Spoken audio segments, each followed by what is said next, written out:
बाजारांमध्ये कांद्याचे दर भडकले आहेत। यंदा ऑगस्टमध्येच दर भडकले, त्यामुळे केंद्र सरकार सावध झालंय। परिणामी सरकारने कांद्याचा बफर साठा बाजारात आणण्याचा निर्णय घेतलाय। सोमवारपासून नाशिक जिल्ह्यातून दिल्ली, गुवाहाटी, चेन्नई, मदुराई आणि कोचीला रेल्वेने कांदा पाठवायला सुरुवात झाली। मात्र आता कुठे कांद्याला चांगला भाव मिळत असतानाच बफर स्टॉक बाहेर काढण्यास कांदा उत्पादक शेतकऱ्यांचा विरोध आहे। शेतकऱ्यांनी प्रसंगी आंदोलनाचाही इशारा दिलाय। काहीच दिवसांपूर्वी घाऊक बाजारात 15 ते 20 रुपये किलोने मिळणारा कांदा आता दुप्पट भाव खातोय।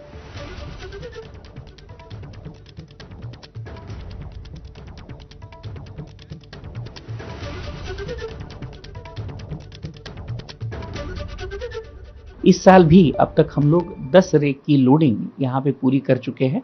ये जो एक और रेक है उसकी प्लेसमेंट भी दे दी गई है। हमें उम्मीद है ये रेक जल्द ही लोडिंग करके कंप्लीट हो जाएगा और लोडिंग कंप्लीट होने के बाद में ये रेक दिल्ली के लिए रवाना किया जाएगा। हमें उम्मीद है कि ये रेक वहाँ जाने से जो प्याज की प्राइसेस हैं उनके ऊपर एक पॉजिटिव इम्पैक्ट आएगा।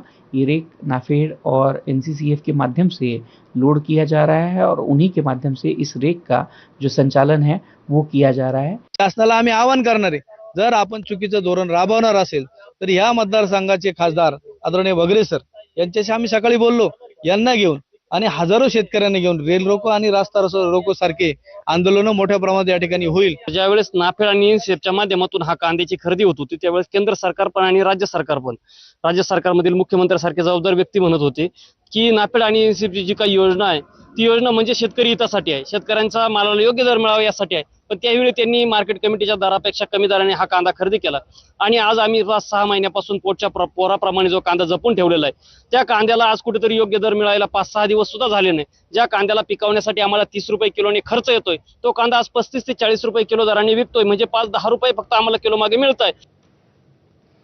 कांदा भाव खात असताना साखरेच्या दरवाढीवरूनही राज्यात राजकारण रंगल्याचं पाहायला मिळतंय। साखरेच्या दरवाढीत 22 ते 25 हजार कोटींचा घोटाळा झाल्याचा आरोप शेतकरी नेते राजू शेट्टींनी केला।